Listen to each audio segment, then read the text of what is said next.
Shalom, giving our praises, glory, and honor to Yahweh Ba'ashem, Yahweh Shai, Ba'ashem, Ruach. Alright, double honors to my apostles and my elders, the great millstone, who rule well and worthy to give double honors and peace and salutations to every brother, preaching the truth throughout the four corners, alright, with truth and sincerity, and for the love of the gospel, alright. Here's the brother Shamaria with the brother Gabaria. Shalom. Alright, kind in the Indiana camp, coming at you with another lesson. And I believe the title to this lesson is going to be a rebellious house or rebellious people. Alright, because they are 2/3 of Israel are just homeborn slaves. Alright, and without further ado, I'm just gonna get into it. This is Second Ezra. Did you read out? Or you look for a scripture? Go ahead. This is Second Ezra, chapter 4. No, it's chapter 1, verse 4. And the word of the Lord came to me, saying, "Go thy own way and show my people their sinful deeds." All right. What does Isaiah 58:1 say? It says, "Lift up thy voice like a trumpet." All right, and show my people, show the house of Jacob, show my people their sins, spare not. All right, that's what we're doing. It says, "Go thy way and show my people their sinful deeds and their children their wickedness which they have done against me, and they may tell their children's children, because the sins of their fathers are increased in them, for they have forgotten me, and have offered unto strange gods." Alright, it says, verse 7, "I am not I even he that brought them out of the land of Egypt, from the house of bondage? But they have provoked me into wrath, and despised my counsels."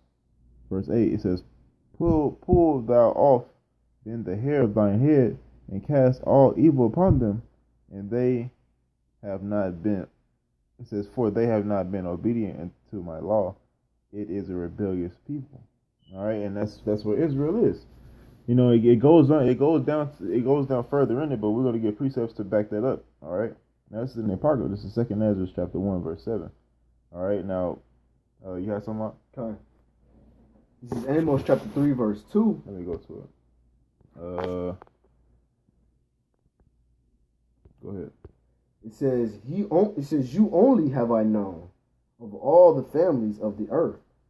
Therefore I will punish you for your iniquities." Mm-hmm. It says, "Can two walk together except they be agreed?" Yeah, man. Mm-hmm. No, I was just going to say, the Lord going to punish us for our iniquities because we are the Lord's children. Yeah, for instance, for an example, I know my brother loves, I know you was finna say it. When you got a child, you only chastise your child. You don't chastise everybody else's kids. Alright, because why? It's your child. That one child is special to you. Alright? And it's beautiful because you really only see that really within the black community, Mm-hmm. Black children. And it's crazy, even when we were even little, we always just say, "But I wasn't the only one. I wasn't the only one doing. You didn't catch something so. Mm-hmm. We always used to try to multiply the blame. We always used to, in Israel always used to do things as we see other people do. That's just something that we always did. That's not. They say that's a children's mind state. All children do what they, which is true. All children do, but majority of children that do it are Israelite children. Mm-hmm. We follow things. If something looks good to us, we follow it and we try to do it.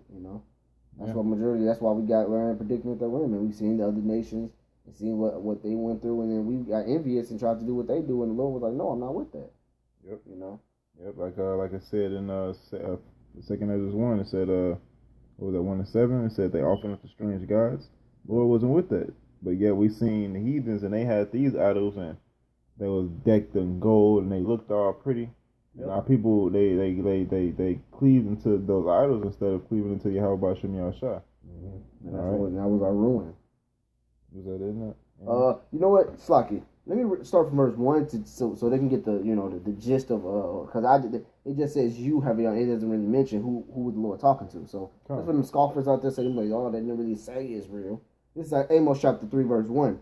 It says, "Hear this word that the Lord have spoken against you, O children of who? O children of Israel, against the whole family which I have brought up out of the land of Egypt, saying, you only have I known out of all the families of the earth. So that's who, the Lord was referring to. The children of Israel, man. That's right. All right? That's why we are being punished as accordingly, man.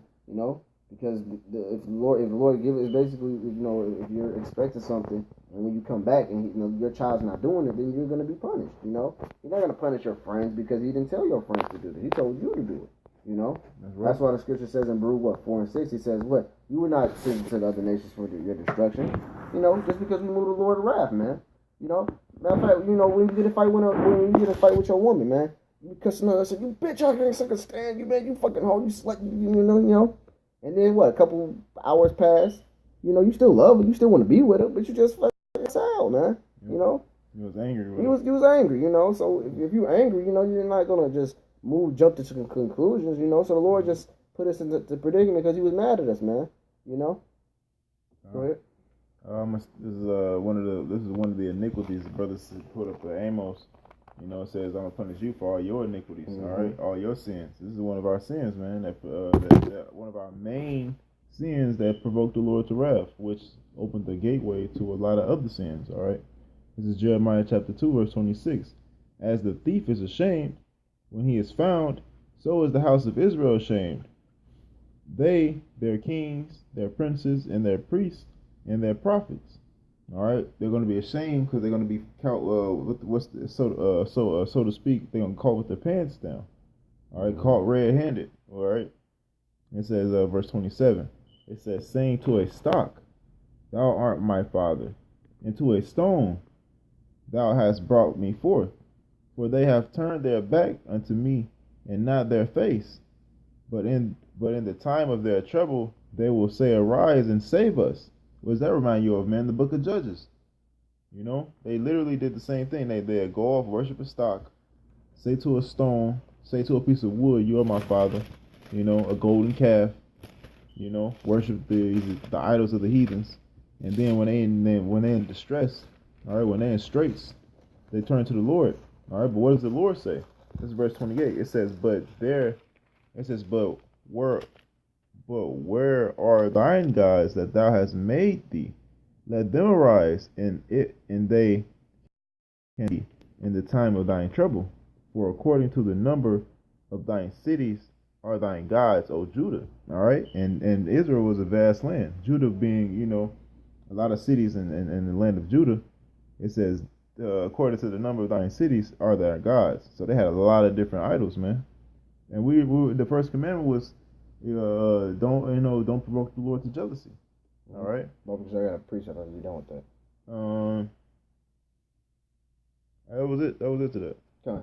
This is because it specifically said what wood and stone, correct? Mm-hmm. This is Habakkuk chapter 2 in verse 19. It says you want to get it? Yeah, I got it. Go ahead. Okay. This is Habakkuk chapter 2 verse 19. It says, "Woe unto him that saith unto wood, awake, and unto dumb stones, arise. It shall teach. Behold, it is laid over with gold and silver, and there is no breath at all in the midst of it." Like I said, man, our people went off to these idols because they look good, man. They deck it up with gold, with silver, with rubies, with precious stones and precious metals. All right. But it says what? It has no breath. There is no life in the midst of it. All right. And when we go to Jeremiah, it said no breath. And breath is life. Mm-hmm. This is Jeremiah chapter 2. And I'm going to start up a little bit, man. This is 13. Jeremiah 2 and 13, it says, "For my people have committed two evils. They have forsaken me, the fountain of living waters." All right, so those idols, they have no life in them, and the living water is water that's always constantly moving, that has a flow to it, that's lively. It says, "And hew them out cisterns, broken cisterns that can hold no water." Yep. So what's the point? What's the point of this? That's how pointless the Lord is making them, man. Broken cisterns can hold no water, man. Yep. That's why I said, as a thief is ashamed when he is found. It says, so is Israel going to be. Yep. Israel going to be ashamed in that day when they need somebody to save them, and the Lord ain't there. He's going to say, go what? Go cry unto your gods that you have made. Yep. So is the cities of Judah, so is thine gods. Probably close out one more scripture with Deuteronomy 32. Right. It This is The 32 and what's that? 22. 32 and 22. I think I'm not so sure. Yep. It says Deuteronomy chapter 32 verse 21. They have moved me to jealousy with that which is not God. It says, and provoke me to anger with their vanities, and I will move them to jealousy with those which are not a people. I will provoke them to anger with a foolish nation. This one with Gentiles. Go ahead. God, it says, for a fire is kindled in mine anger, and shall burn into the Lord, and shall consume the earth with her increase. Her increase, and says, and set on fire the foundations of the mountains. The other one I was looking for when it says just around where it's fat and kick. I think it's I was a little up. It's 15. 15, so okay.